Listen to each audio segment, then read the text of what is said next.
দর্শক, এরপরে আমরা টিএসসিতে যাওয়ার চেষ্টা করব। সেখান থেকে আমাদের সাথে যুক্ত হবেন জুমাতুল বিদা। জুমা, কি অবস্থা আপনি যেখানে আছেন সেখানকার?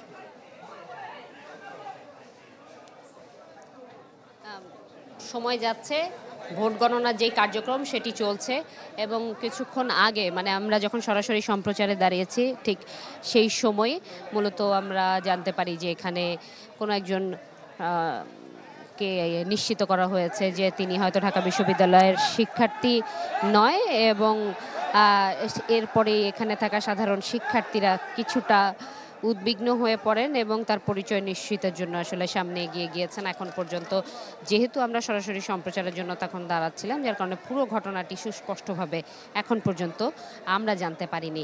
তবে যতটুকু বুঝতে পারছি যে কোনো একজন ব্যক্তিকে কেন্দ্র করে তিনি আদৌ ঢাকা বিশ্ববিদ্যালয়ের কিনা সেই পরিচয় নিশ্চিত হওয়াকে কেন্দ্র করেই মূলত তাদের এই ঘটনার সূত্রপাত এবং তারা এখন পর্যন্ত সেই ব্যক্তির পরিচয় আসলে শনাক্ত হওয়ার চেষ্টাটুকু চালিয়ে যাচ্ছেন এবং এক পর্যায়ে আসলে তাদেরকে একবার চেষ্টা করা হয়েছিল যে ছাত্র শিক্ষক কেন্দ্র যেটি রয়েছে এই সেন্টারে এর ভেতরে নিয়ে যাওয়ার, কিন্তু পরবর্তীতে সাধারণ শিক্ষার্থীদের দাবির মুখেই তাকে আসলে ভিন্ন দিকে নিয়ে যাওয়ার চেষ্টা করা হচ্ছে। আসলে এখানে কি চলছে কিংবা তাদের কি ধারণা সেটি এখনো বোঝা যায় না। মূলত হচ্ছে ব্যক্তি ঢাকা বিশ্ববিদ্যালয়ের শিক্ষার্থী কিনা সেটি নিয়েই আসলে এখানে সেটি বোঝা যাচ্ছে, কারণ এখানে বিভিন্ন যতটুকু শুনতে পাচ্ছি যে এখানে যিনি এসেছেন এনার পরিচয় নিশ্চিত হওয়ার জন্য এখন পর্যন্ত কিন্তু অন্যান্য সাধারণ শিক্ষার্থীরা চেষ্টা চালিয়ে যাচ্ছেন। তিনি আসলে পরিচয় নিশ্চিত করতে পারেননি তিনি ঢাকা বিশ্ববিদ্যালয়ের কিনা, কিংবা বিশ্ববিদ্যালয়ের হলে তার পরিচয় হয়তো সুনিশ্চিত হওয়ার বিষয়টি রয়েছে। যেহেতু ঢাকা বিশ্ববিদ্যালয়ে ডাকসু নির্বাচন 2025কে কেন্দ্র করে কঠোর নিরাপত্তার বলয় নিশ্চিত করা হয়েছে, যার কারণে যে কেউ এর প্রবেশের ক্ষেত্রে কিন্তু নির্দিষ্ট সীমাবদ্ধতা রয়েছে। সেই সীমাবদ্ধতার মাঝেও এই ধরনের উৎকণ্ঠা হুট করে সেটি কিন্তু সারাদিন পরে যেহেতু এখনো ফলাফল দেয়নি, তাই খুব বেশি আসলে উদ্বিগ্ন হয়ে পড়ছেন সাধারণ শিক্ষার্থীরা এবং পরিচয় আসলে কখন নাগাদ নিশ্চিত হবে সেটা আমরা তুলে ধরার চেষ্টা করব। শুধু শেষে একটু জানিয়ে রাখি, এখনো ভোট গণনা চলছে এই সেন্টারের এবং ভোট গণনার শেষে আসলে সেন্টারের পক্ষ থেকে যে প্রাথমিক তথ্যটি দেওয়া হবে আমরা চেষ্টা করব সেটি গণমাধ্যমে তুলে ধরার। এই ছিল আমার কাছে এখান থেকে সর্বশেষ। জুমা, ধন্যবাদ আপনাকে। আপনি নিজেও সাবধানে থাকবেন আশা করছি। দর্শক, ভোট গোনা চলছে সন্ধ্যা থেকেই, সেই খবর আবার আমরা জানার চেষ্টা করব। সিনেট ভবন থেকে আমাদের সাথে সরাসরি যোগ দিচ্ছেন শামীমা। শামীমা, কি অবস্থা এখন সেখানে? মঞ্জুর, আমরা এই মুহূর্তে সিনেটের যে মূল কনফারেন্স হল এখানে আছি এবং এই জায়গা থেকেই কিন্তু কেন্দ্রীয়ভাবে যে ফলাফল সেটি কিন্তু এখান থেকে দেয়া হবে। এর বাইরে এই সিনেট ভবনেই কিন্তু একটি ভোট কেন্দ্র ছিল এবং সেখানে 3টি হল ছিল, হাজী মোহাম্মদ মুহসিন হল, বিজয় একাত্তর হল এবং স্যার এফ রহমান হল। এই 3টি হলের কিন্তু যে ভোটগুলো পড়েছে সেই ভোটগুলো কিন্তু একটিতে 85%, একটিতে 83% এবং আরেকটিতে 83.5%।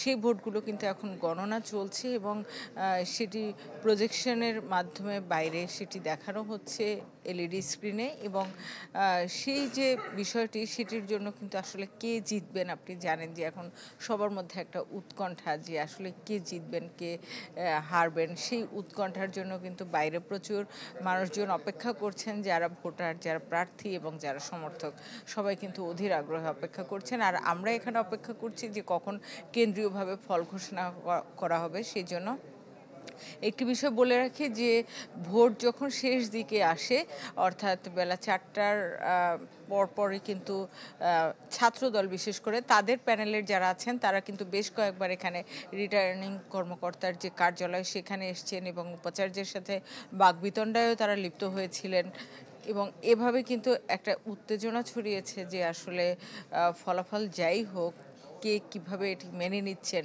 সেই বিষয়ে আলোচনা কিন্তু ক্যাম্পাস জুড়ে চলছে। মঞ্জুর। দর্শক, এবারে আমরা চলে যেতে চাই ঢাকা বিশ্ববিদ্যালয়ের ক্লাব যেখানে, সেখান থেকে আমাদের সাথে যোগ দিচ্ছেন সোহাগ।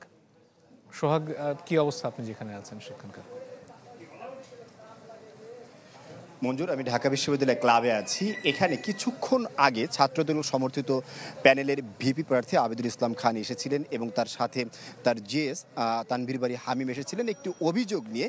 অর্থাৎ ভিতরে তাদের যে পুলিং এজেন্ট আছে তিনি তাদেরকে জানিয়েছেন যে ভিতরে যেই সমস্ত ওয়েমার পেপারগুলো, অর্থাৎ যেই ব্যালট পেপারগুলো ওয়েমার আকারে আছে সেগুলো ওয়েমার মেশিন যেগুলো কাউন্ট করছিল না, এখানকার পুলিং এজেন্ট যারা পুলিং অফিসার যারা আছেন তারা সেই সমস্ত ওয়েমারগুলো কাউন্ট করতে চাচ্ছিলেন না, এমন একটা অভিযোগে তারা কিন্তু এখানে একত্র হয়েছেন। তারপরে তারা জানিয়েছেন যে ব্যালট পেপার সব বের করার পরে যখন ব্যালট বক্সগুলোকে আলাদা একটি কক্ষে নিয়ে যাওয়া হয় সেখানেও নাকি একটি কক্ষের মধ্যে 2-3টি ব্যালট পেপার পাওয়া গিয়েছে, এমন অভিযোগও কিন্তু আবিদুল ইসলাম খান কিছুক্ষণ আগে এই ঢাকা বিশ্ববিদ্যালয় ক্লাবে এসে আমাদের সামনে করে গিয়েছেন। এবং তারা প্রায় বেশ কয়েকজন এখানে এসে একত্র জড়ো হয়েছেন এবং এর কিছুক্ষণ আগে তারা একই দাবি বা একই অভিযোগ করেছে এই ঢাকা বিশ্ববিদ্যালয় ক্লাবের ঠিক অপোজিটে ইউনিভার্সিটি ল্যাবরেটরি স্কুল অ্যান্ড কলেজের যেই কেন্দ্রটি করা হয়েছে সেই কেন্দ্রে গিয়ে, এবং সেখানেও তারা কিন্তু জোরে স্লোগান দিয়েছে।